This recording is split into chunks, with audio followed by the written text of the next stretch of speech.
आम आदमी पार्टी जो पानी पी पी कर सुबह से शाम तक पूरी दुनिया पर बदले की राजनीति का आरोप लगाती आती है, वे आम आदमी पार्टी आज अपनी नाव को डूबता देख वे सांसद जिन्होंने अपना रिश्ता नाता तोड़ लिया आम आदमी पार्टी से, उनके खिलाफ एक बहुत ही डेंजरस वेंडेटा पॉलिटिक्स कर रही है। हमने 24 अप्रैल 2026 को आम आदमी पार्टी को त्यागा, भारतीय जनता पार्टी में विलय करी और उसके बाद से लगातार हमारे तमाम सांसदों का उत्पीड़न शुरू कर दिया गया। सबसे पहले world cup winner Harbhajan Singh साहब को उनके घर के बाहर देशद्रोही लिखा। आम आदमी पार्टी के लोगों ने पंजाब पुलिस की मदद से उनके घर पे पथराव किए और उनकी माता जी और सिस्टर्स के बारे में न जाने क्या क्या बातें उनके जलंधर में स्थित निवास पे जाकर नारेबाजियां करी। उसके बाद हमारे साथी राजेंद्र गुप्ता जी जो पद्मश्री हैं और एक बहुत बड़ी फैक्ट्री पंजाब के मालवा इलाके में चलाते हैं, जिन फैक्ट्री की वजह से करीब 30,000 लोगों के घर का चूल्हा चलता है, उस फैक्ट्री को बंद करने के लिए पानी का कनेक्शन काट दिया पंजाब सरकार ने। पॉल्यूशन बोर्ड जो पंजाब सरकार का विभाग है उसने जाकर रेड करी और वहां पर फैक्ट्री किस प्रकार से बंद करी जाए वो कार्रवाई शुरू कर दी। और हद तो तब हो गई जब हमारे साथी सांसद संदीप पाठक जी जो आईआईटी के प्रोफेसर थे, जिनकी तारीफें करते आम आदमी पार्टी थकती नहीं थी, उनके खिलाफ 2 मिलिशियस और फैब्रिकेटेड एफआईआर दर्ज कर दी और यह मीडिया के माध्यम से फैला दिया गया कि अब इन्हें गिरफ्तार किया जाएगा। मैं सीधे तौर पर आम आदमी पार्टी को कहना चाहता हूं कि आप ये विजिलेंस, ये पॉल्यूशन बोर्ड, ये पंजाब पुलिस का सहारा लेकर जो बदले की भावना से कार्रवाई कर रहे हैं, एक डेंजरस खेल है जिसकी शुरुआत तो आपने कर दी है, लेकिन इसका अंत बहुत खराब होने जा रहा है। इन चीजों से बचिए, इन चीजों को बंद करिए। और सबसे बड़ी बात यह है कि जब तक हम आपके साथ थे, हम तमाम लोग बहुत अच्छे थे, बड़े संस्कारी थे, आज्ञाकारी थे, और जैसे ही आपका साथ हमने छोड़ा, हम सब लोग गलत हो गए, हम सब लोग भ्रष्टाचारी हो गए। सूत्रों के मुताबिक यह बताया जा रहा है कि अगला टारगेट मैं होऊंगा। अब ये मेरे पर भी कोई कार्रवाई करने जा रहे हैं। मैं पहले ही आप लोगों को सूचित कर देता हूं कि कोई मनगढ़ंत मुकदमा ये लोग अवश्य मेरे खिलाफ बनाने का भी प्रयास कर रहे होंगे, क्योंकि इन्होंने हर संभव प्रयास करा कि हम सबकी छवि को भी खराब किया जाए।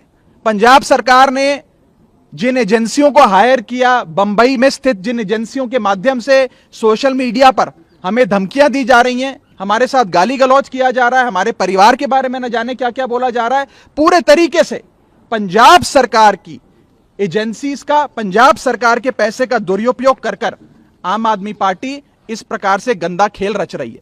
इसीलिए मैंने कहा था कि आम आदमी पार्टी में एक टॉक्सिक वर्क कल्चर है और भ्रष्टाचार और कॉम्प्रोमाइज लोगों के हाथ में, भ्रष्टाचारी और कॉम्प्रोमाइज लोगों के हाथ में आम आदमी पार्टी पूरी तरीके से फंसकर रह चुकी है। ये जो ये पॉल्यूशन बोर्ड के नोटिस हैं या एफआईआर्स हैं, वो इतने फ्रिवलियस हैं that they are not worth the paper they are written on. Judiciary में इन तमाम दस्तावेजों को फाड़ कर फेंक दिया जाएगा, लेकिन जिस प्रकार से मशीनरी का, सरकारी मशीनरी का दुरुपयोग हो रहा है, यह आज आप सबके सामने आना बहुत जरूरी था। मैं अंत में बस इतना ही कहना चाहूंगा कि आम आदमी पार्टी के पास एक राज्य में सरकार है और एक राज्य की पुलिस है। भारतीय जनता पार्टी के पास 21 राज्यों में सरकार है, 21 राज्यों की पुलिस है। आप जो एक गंदा खेल शुरू कर रहे हैं प्रतिशोध का, बदले का, वो कहां जाकर रुकेगा उसकी कल्पना भी आप नहीं कर सकते। इससे बचिए। और अंत में मैं बस पंजाब सरकार के अधिकारियों को भी कहना चाहूंगा कि आप सब बहुत सम्मानित लोग हैं। इनके आम आदमी पार्टी सरकार द्वारा जो आपको डराया जा रहा है, नेताओं द्वारा डराया जा रहा है, ओएसडीज द्वारा डराया जा रहा है कि आपका तबादला कर देंगे, आपको सस्पेंड कर देंगे अगर आपने हम 6-7 लोगों के खिलाफ कार्रवाई नहीं करी। मैं उन अधिकारियों को भी कहना चाहता हूं कि आप उनकी धमकियों से डरिए मत। आम आदमी पार्टी की पंजाब सरकार चंद महीनों की सरकार है। अब उनका बहुत जल्द पंजाब से सफाया होने जा रहा है। उसके बाद ये तमाम लोग शताब्दी में बैठकर दिल्ली पहुंच जाएंगे तो सरकार रहेगी कि गिर जाएगी, इस बात को लेकर भी चिंतित है। और वो पार्टी चिंतित हो भी क्यों ना जिन्होंने जनता की उम्मीदों पे खड़ी उतरी है।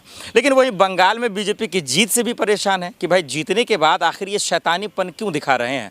एक तरफ हिंसा, एक तरफ दंगा, तोड़ फोड़ की तस्वीरें सबको विचलित करती नजर आ रही हैं। कैमरे पर जिसको देख रहे हैं वो सीनियर जर्नलिस्ट हैं जून मसीह जी। आप लगातार आवाज़ उठा रही हैं, लेकिन सबसे पहले यही चल रहे हैं कि राष्ट्रपति महोदय से राघव जी कल मिलने जाते हैं, आम आदमी पार्टी पर तरह तरह के आरोप लगाते हैं कि मुझे बदनाम किया जा रहा है और पंजाब पुलिस द्वारा मुझे जेल में डलवा दिया जाएगा। क्या कहेंगे? देखिए, आज की डेट की जो सिचुएशन है उस सिचुएशन के हिसाब से तो अगर आप देखा जाए, जो गद्दार है ना, जो देश के गद्दार है, यानी कि जो पार्टी की गद्दार है या जो देश हित के लिए काम नहीं कर रहे, उन्हीं का ही दिन है और ही लोग मजे ले रहे हैं। और यही बात हमारी जनता को अगर समझ में नहीं आएगा तो आप और हम कितना भी चिल्लाते रहे कोई फ़र्क नहीं पड़ने वाले। आज की डेट पे अगर आप बंगाल की बात करें तो शुभेंद्र अधिकारी जो है वो पहले घोटाले का आरोप था, उसके बाद वो बीजेपी में शामिल हो गया और आज की डेट में देखिए वो किस तरीके की बयानबाजी दे रहे हैं। आए राघव चड्ढा की बात। राघव चड्ढा कौन है? राघव चड्ढा आम आदमी पार्टी का। आम आदमी पार्टी से लोग इसीलिए जुड़े हुए थे क्योंकि आम आदमी पार्टी का विचारधारा जो है वो किसी धर्म विशेष या किसी जाति विशेष की सपोर्ट के लिए नहीं है। उनकी जो विचारधारा है वो आम जनता से जुड़े हुए मुद्दे से है, जो शिक्षा, स्वास्थ्य, बिजली, पानी में बात करते हैं। और पूरा देश के अंदर मुझे नहीं लगता कोई ऐसा पार्टी है जो इस मुद्दे पर काम कर रहा होगा, जो मेन मुद्दा इसको बना के चल रहा होगा। इसीलिए इस पार्टी को ख़त्म करना चाह रहे हैं और इसी वजह से राघव चड्ढा जो है, राघव चड्ढा ऐशो आराम के पूरी तरीके से अधीन हो गए हैं। इनको ऐशो आराम में रहने का इनकी आदत बन चुकी है। जब एक बार लोग कंफर्टेबल मूड में चले जाते हैं उसके बाद जनता के लिए लड़ाई, जनाधार के लिए लड़ाई या जनता के मुद्दे के लिए लड़ाई वो भूल जाते हैं। और यही चीज़ें जो है ये चीज़ राघव चड्ढा के साथ हुआ है। और राघव चड्ढा ने वही तो किया है, मजे लिया पूरी तरीके से। पार्टी को बनाने में अरविंद केजरीवाल ने और तमाम लोगों ने जो मेहनत करी, उसके बाद ये पूरी तरह आते हैं, कुछ टाइम पार्टी में रहते हैं, प्रवक्ता बनते हैं, नेता बनते हैं और उसके बाद आप देखिए विधायक बन गए। और विधायक भी पूरा कार्यकाल पूरा नहीं करते हैं और केजरीवाल ने खुद उनको राज्यसभा का सांसद बना दे। आप लगातार उनका पैटर्न को देखें कि उनको किसी भी चीज़ के लिए संघर्ष नहीं करना पड़ा। और जब संघर्ष नहीं करके सारी चीज़ें यूं ही मिल जाते हैं ना, तो वही नेता इस तरीके की बड़ी बड़ी बातें करते हैं। और वही बातें तो करते हैं। लालू प्रसाद यादव को देखिए, लालू प्रसाद यादव के ऊपर कितना घोटाला का आरोप लगा, जेल तक पहुंच गया, क्या टच से मच हुआ? नहीं हुआ। वो इंसान जमीन से जुड़े हुए हैं और जमीनी मुद्दे को उठाता है, जनता के हित की बात करता था। वो लालू प्रसाद यादव जिसने बिहार में जो खटिया बनाते हैं उसको बैठने का इजाजत नहीं था, लेकिन लालू प्रसाद यादव ने उनको बराबरी का हिस्सेदारी देने के लिए लालू प्रसाद यादव का नाम इतिहास में लिखा गया है और लिखा रहेगा। आज वो टच से मच नहीं हो गए कि नहीं गए बीजेपी के साथ। और इसी तरीके से जो है तमाम जो नेता, आप हेमंत सोरेन को देख लीजिए, हेमंत सोरेन का जो पिता जी है किस तरीके से संघर्ष किया आदिवासियों के लिए और आदिवासियों के साथ संघर्ष करके उन्होंने अपनी पार्टी बनाई।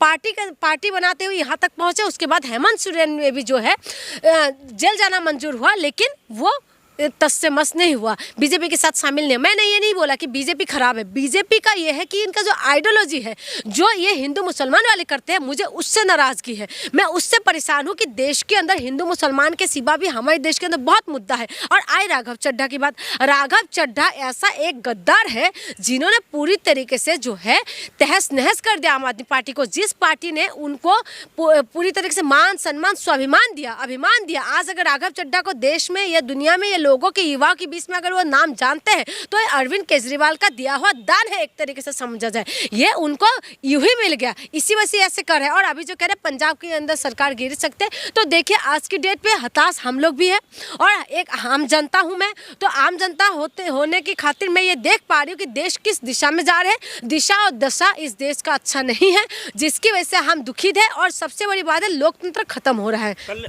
राष्ट्रपति जी